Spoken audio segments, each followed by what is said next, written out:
Olá, boa tarde. Nós estamos de volta com notícias do Brasil e do mundo desta quinta-feira.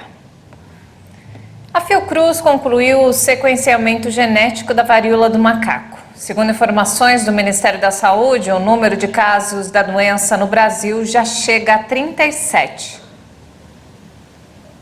A Fundação Oswaldo Cruz concluiu o sequenciamento genético do vírus Monkeypox que causa varíola do macaco.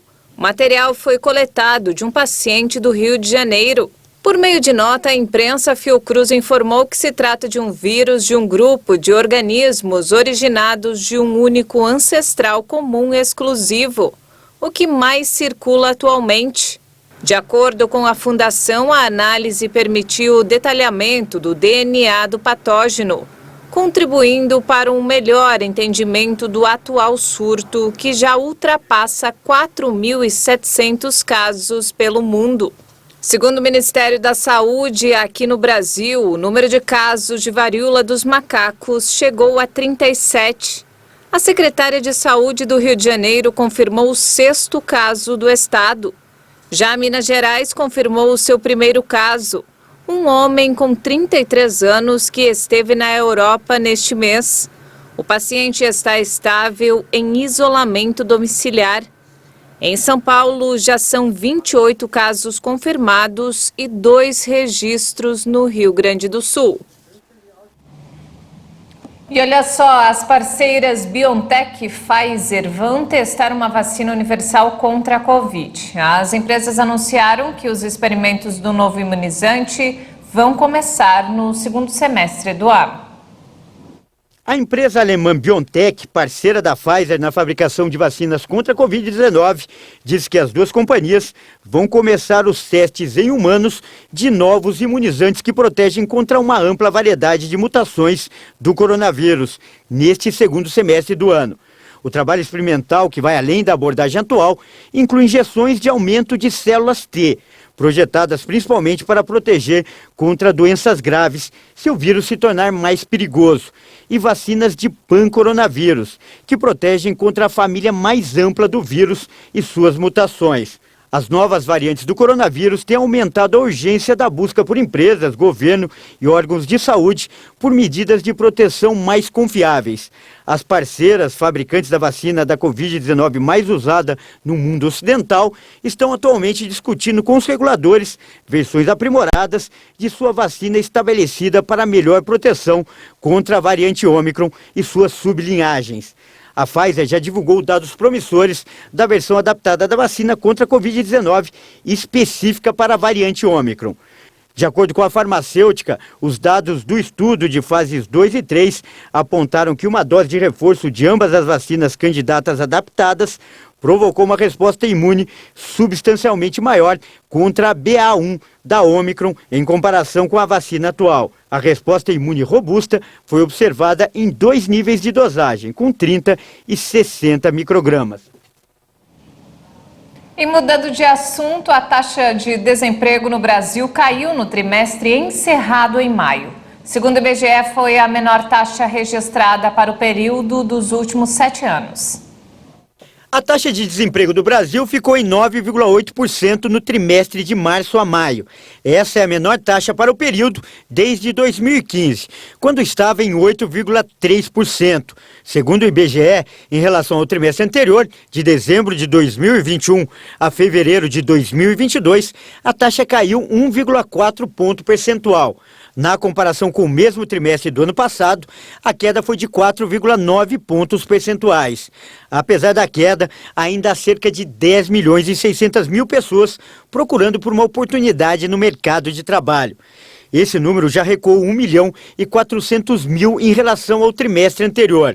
No ano, a queda foi de 30,2%, menos 4 milhões e 600 mil pessoas desocupadas. Já o número de pessoas ocupadas atingiu 97 milhões e meio, o maior da série histórica iniciada em 2012. O dado mostrou alta de 2,4% na comparação com o trimestre anterior, o que equivale a 2 milhões e 300 mil pessoas a mais. Na comparação anual, a alta é de 10,6%, 9 milhões e 400 ocupados a mais no ano. A pesquisa por amostra de domicílios do IBGE destacou que os aumentos da ocupação vêm acontecendo em diversas formas de inserção do trabalhador, tanto entre os informais quanto entre os com carteira de trabalho. O crescimento da população ocupada foi mais relevante no grupo Administração Pública, Defesa, Seguridade Social, Educação, Saúde Humana e Serviços Sociais, impulsionado pelo crescimento do segmento de educação. O rendimento real habitual ficou em R$ 2.613 no trimestre até maio, estável em relação ao trimestre anterior. Mas na comparação anual, o número representa uma queda de 7,2%. E ainda falando sobre desemprego, mas agora do outro lado do mundo, apesar dos efeitos da guerra na Ucrânia e na economia europeia, o desemprego continua em baixa. Em maio, o nível chegou ao menor índice da série histórica. O indicador mantém desde dezembro a tendência de queda, mas registrou o menor número desde que a agência de estatísticas Eurostat começou a compilar a série de dados em abril de 1998. Para o conjunto da União Europeia, a taxa caiu a 6,1% em maio, que também equivale ao menor índice histórico. De acordo com a Eurostat, de maio de 2021 a maio de 2022, o desemprego na eurozona recuou 1,5% e entre pessoas com menos de 25 anos, a queda foi ainda mais expressiva, de 4,7%. A Espanha é o único dos países que adota a moeda comum com taxa de 2 dígitos, de 13%. Em seguida aparecem a Itália com 8,1% e a França com 7,2%. Maior economia do bloco, a Alemanha registrou uma taxa de 2,8%. O mercado de trabalho foi beneficiado pela forte recuperação da economia europeia iniciada em 2021, depois da recessão causada pela pandemia.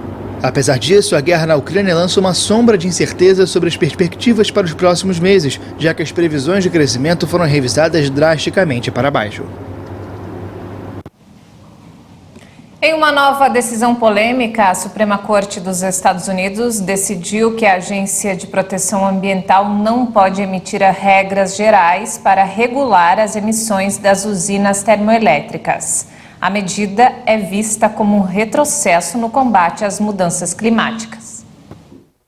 Os 6 juízes conservadores da Corte decidiram contra 3 colegas progressistas que a Agência de Proteção Ambiental, EPA na sigla em inglês, não pode emitir regras gerais para regular as emissões das usinas termoelétricas, que produzem quase 20% da capacidade do país. A decisão foi recebida de imediato com satisfação por vários governadores republicanos na origem da ação apresentada à Corte. Esta é uma nova mudança no tribunal americano em relação às jurisprudências anteriores, depois da reversão da lei que garantia acesso ao aborto na semana passada. Em 2007, a Corte tinha decidido por uma estreita maioria que a EPA era competente para regular as emissões de gases poluentes, do mesmo modo que uma lei dos anos 1960 dava o poder de limitar a contaminação do ar. O cenário na Suprema Corte dos Estados Unidos mudou depois do governo do ex-presidente Donald Trump, que reverteu a balança em favor dos conservadores.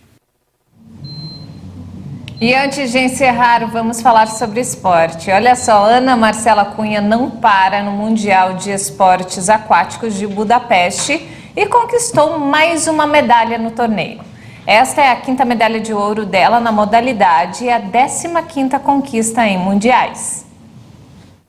Nesta quinta-feira, a baiana de 30 anos venceu a prova dos 25 quilômetros em águas abertas e subiu ao pódio pela 3ª vez só nesta semana. Na prova disputada no Lago Lupa, nos arredores da capital da Hungria, a brasileira venceu a prova com o tempo de 5 horas, 24 minutos e 15 segundos.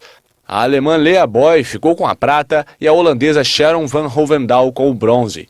Esta é a 15ª medalha de Ana Marcela Cunha em suas participações em mundiais. Na segunda-feira, ela venceu a prova dos 5 quilômetros em águas abertas e na quarta-feira foi medalha de bronze nos 10 quilômetros.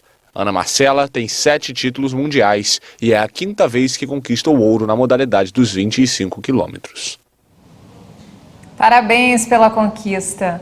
E não temos mais tempo, essa edição fica por aqui. Mais informações ao longo da nossa programação. Obrigado pela companhia e uma ótima tarde para você.